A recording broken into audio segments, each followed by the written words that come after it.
Ladies and gentlemen, federal employees, welcome to today's episode where we're about to get into open season 2023. Lots of big decisions. And honestly, health insurance is one of the biggest things, the biggest benefits that federal employees have. And today, to help us, we've got an incredible guest here with us today. We got Raj Vavilala from GEHA, one of the leading FEHB providers here for federal employees. So welcome to the show, Raj. Great to have you today. Thank you for having me, Dallin. Appreciate your time. Looking forward to connecting with you.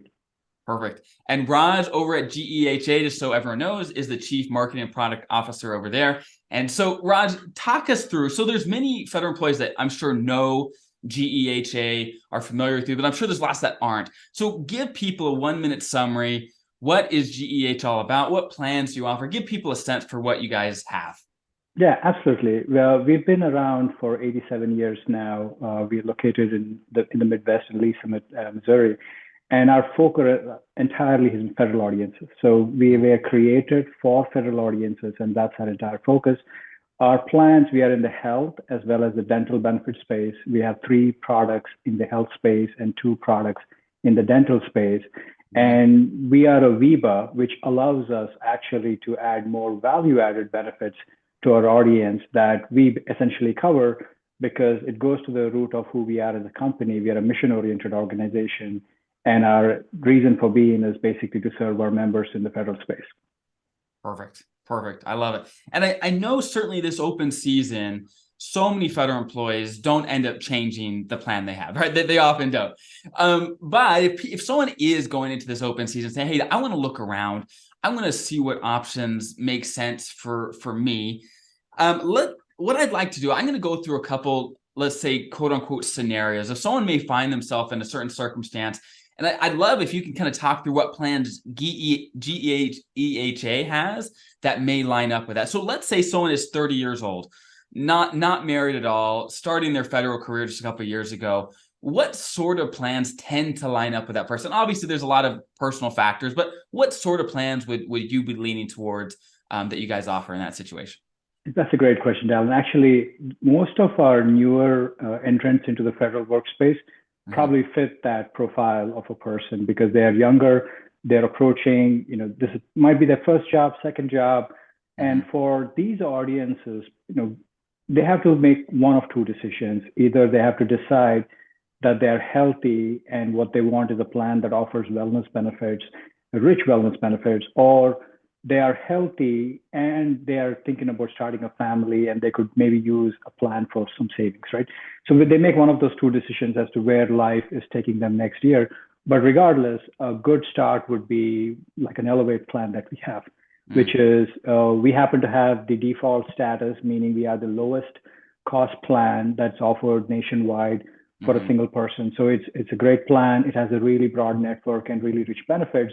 So you can safely join that knowing that if you need anything, you're covered, but the plan already has a bunch of benefits, including a low price proposition. So you can get started. Now, if you take the second pathway and you say, I actually want to plan for my financial well-being, and healthcare expenditure, as we all know, is rising. I would like to use it as a savings vehicle, and I would like to start now. Start with our HDHP plan, and wherein we actually fund that plan with our dollars to help our members get started on a journey, and now they can contribute to it. And as money works, the more years pass by, now you have a nice egg for family, nice savings egg, wherein you end up when you have children and your children do have little boo-boos, they fall down, they get hurt, and you do have to take them to an urgent care center. Now you have a vehicle that you've saved that's earned interest and accumulated. So that's a good way for somebody to start in. But your original point is absolutely valid, wherein somebody's new coming in, they need to assess themselves and they need to have a partner who they can bounce these questions by and get honest, real answers. Right, for sure. Now, for those that didn't hear, I mean, I'm a huge fan of high deductible health plans, right? Like you mentioned. And for those that aren't familiar with those, I've got a whole article about HSAs, FSAs, high deductible health plans, for all those feds out there that want to check those out. I'll link them up in the description so you could check them out. But Raj, I agree. Starting out, those are some of the best type of plans for feds. Now, let's kind of jump forward in someone's career. Let's say someone is maybe in their early 50s or mid 50s, right in there. They've got a spouse, maybe they've got some kids still at home, and maybe, they're not in perfect health anymore, like most of us, right? There's things that come up. That sort of person, what sort of plans are they looking at normally at that time, at least that you've seen? Yeah, most of our audiences at that time, they start to actually prepare for the upcoming retirement. Let's say they're towards the latter stage of the 50s, and hopefully everybody is financially secure that we can all retire early. So it's a good way to start on a plan that we call our standard plan or our high plan. Both have really strong benefits. But the older you get, the more benefits you probably will utilize. So getting to a high plan is probably the right answer for you, especially a plan like ours where we have a lot of supplemental Medicare benefits that would be of use for people. But somebody in the 50s, early 50s, still healthy, but has some issues. We all do. Father Time is undefeated. You probably want to be in a standard plan, and you probably want to make sure that you learn how those benefits work because you will utilize. One of the big things that I believe in terms of healthcare shopping is what's obvious is the price and the benefit structure. What's not obvious is how you actually use it, the network, and then the ease of use and access. And that's where when we spend time defining and developing our products, we do spend time on the benefit design and the pricing, but we spend a lot of time. More people spend time on the back end than the front end to really make sure that the network is set right. Do we have the right doctors, physicians, hospital groups, and is access available? I mean, you can have all the doctors, but if nobody's available when you need them, I mean, what good is healthcare? So we spend a lot of time on that. And that's where getting into a standard plan that we have that has a really broad, rich network will allow you to navigate, especially if you're a first-time user of a condition, right? So something happens to you for the first time. Getting a second opinion is important. You may start with a doctor and you see how that works out, but maybe that's not the best thing for you. So having choices in a broad network that you get started in and say, this is great, but I want to see. I think that's what we offer, to make sure that you have a broad network. So that would be a long answer to how shopping and how you get into a standard plan works in, but that's what we pride ourselves in. Get the benefits right up front, but let's make sure that it's easy for people to actually use it. Right. And that's huge. Now, let's jump to, I think, really the last phase where people are shopping around for some of the last times they're trying to make a big change is when they start turning 65, right? When Medicare starts kicking in. And I know a lot of people watching this, especially, they go on YouTube and they go online because they're turning 65, like, oh, I need to make a change potentially. I don't know how my FEHB plan works with Medicare. So for someone approaching 65, let's say they're already retired, what plans does GEHA have that Medicare participants tend to enjoy, maybe have that benefits? Tell me about that. For those approaching Medicare, what should they be thinking about? They should be thinking about, people approaching Medicare, they should think about a little bit of predictability of cost and understand, so we don't want to get into a plan that's not stable, wherein you join with a certain price and then, it changes. So getting into a plan that has a significant amount of membership is, first of all, very important.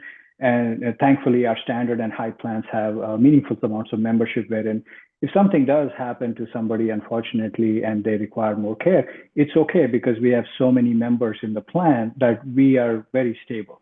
Financial stability is baked into those plans. So a plan like that would be helpful.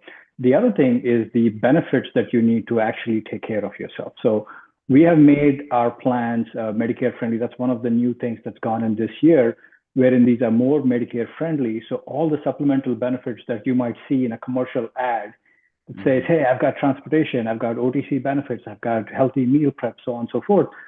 A variety of these benefits are offered to our members now. This is something this is new for this year, so I'm very excited for it. We've just launched it, and we already have thousands of members who have taken advantage of it. So it clearly is a need that was in the market, as far as our data tells us, and people are appreciating it. A plan like that would be very beneficial for them as they get through it. And the way our network is also set up is we have stability in doctors and providers. So if you are somebody who's retired, you don't want to shift your doctors over and over again. You want to be stable even with your physician or hospital system. And we have a really stable network on that side. So a plan like that would be really good, not only because the plan itself is stable, but also the benefits are enriched and also the network is stable. Perfect. Perfect. Now, I know there are some FEHB plans out there that on top of, merging with Medicare and having a lot of the benefits that you just mentioned, they also sometimes offer a reimbursement for Medicare Part B premiums. Do any of your plans have something like that? We do offer reimbursement there. It ranges depending on the region there, but we have probably very rich benefits in terms of month over month, what somebody gets back in. And it's really in the spirit of helping members actually get advantage of these federal programs that are already there. Right. And so all we have done is made sure that we've given the chassis for our members to receive those benefits. So in many cases, members are surprised when they hear about it. I think it's obvious for you in the business when you see it, but part of education is a lot of members may not know it. So we do emphasize those portions to say, you do get this buyback, you do get these benefits that is meaningful, at least for a retired audience. Those $50, $75, they are meaningful. Yeah, it really adds up. Now, Raj, as people do go into open season, I think we talked through a number of different types and people that are out there trying to make decisions. What other things do you see that people normally don't look at or should be looking at as they make decisions over the next month in open season? That's a great question. One of the things I encourage every prospect that I ever interact with, I have the benefit and honor of talking to several potential customers. And I think the biggest advice I tell them is talk to people who use our product. In your circle, family members, friends, colleagues, especially in this space wherein you have colleagues who use it, because that is your actual use case on how any company, including GEHA, is serving its membership. Because in a marketing collateral, in a piece of advertising, we can always outline best case. And we always talk about, here's how we think this is going to work. And a prospect who looks at it, it'll look good because nobody's going to put a marketing brochure out there that says, sometimes we won't pick up your call. Like nobody's going to say that. But the best way for you, because you cannot research it all on your own. You can go to Google, you can check out our website, you can check out everybody's website, and you should do all of that. But the one thing that I encourage people to do is find a fellow GEHA member and ask, how are you getting treated? And how are they treating you? Do they value and appreciate your business now that you're a member? I think that's one of the reasons why our persistency rates, our retention rates are really high, because that's what we focused on for the last several decades of the company's history is how do we serve our members? And it becomes obvious when you hear it is not uncommon for one of our call center reps to actually reach out to the executive group with an actual customer call to say, we have this issue, this particular member is asking for it. What do we do? It is not uncommon for Art Nisa, our CEO, to get a message from a member that outlines a challenge, and he will send it over to us and we will deal with it right away.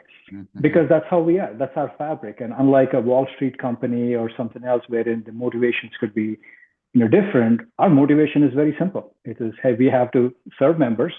And so I encourage, because I stand behind the value proposition there. So I encourage anybody who's shopping to talk to a colleague who uses a particular plan and say, how is your company helping you achieve your healthcare needs?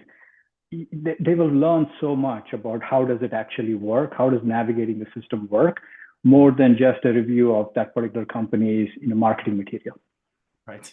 Well said. I think in the real world, talking to people that have actually used the products, that's huge. Now, if people do want to go find more information about the plans you guys have, where's the best place to look? Where should they go? Yeah, great question. The first place I will encourage everybody to start with is go to the website, geha.com, and you should see a lot of information there. If you do have the time, call the call center. We have what we call a FEDvisors as a team that we've created, and these are benefit advisors who are dedicated to federal employees, and their training, all of their onboarding, everything is set up on how do you help federal employees through various stages, whether they're a new hire, they're a newly expectant mother and planning for the future, somebody's about to retire or approaching an open season. Their job is to educate, because everybody's use cases are very specific. There's so many times I'll talk to somebody who will say, I have this plan and I'm using this doctor, and this doctor told me she is retiring. I need to find a doctor in my area who will see me at this scale. It's a very specific question that we couldn't get from the website. So if you want general information and get oriented, please start with the website. But I encourage everybody to call, because you'll talk to a real person who is here, and you will talk to them and who understands how healthcare is set up and who can actually navigate your specific situation. And so that's an investment that we are more than happy to make into our community, to say, we have to create these, even though it's a higher costing entity of delivering service, it's important for us to actually invest in that, because it's so unique for somebody who's like, I have a high risk pregnancy. How will I handle it? Well, we have a nurse line, yes, but we have, Dr. Johnson, who's our chief medical officer. One of his mission items is, a team of teams. How can we get the best of all of this clinical expertise together so we can deliver it to a person who's got a very unique case? And so we pride ourselves in that. So I would encourage everybody to check the website out or give us a call. Perfect. That's perfect, because I agree. There's so much nuance in real life and real people situations. We're actually talking with someone. Well, for every federal employee out there, whatever plans you're looking at, if you're looking to make a change, definitely call in. Talk to someone. Say, hey, this is my situation. Does this seem right? You can't talk it through with a real person, with your friends, your colleagues who have plans that you're looking at. It makes a huge difference. Well, thank you so much, Raj, for being here. I'm sure this will be a great service to all the feds that are watching. And for all those feds out there, again, this open season, if you haven't changed your plan in a while, if you're coming up with a big change in your life, whether it's in your family or retirement or whatever it may be, definitely put in the time. It's so worth it to get a plan that's going to take care of you in the circumstance you are. So good luck with everything, federal employees, and have a great rest of your day.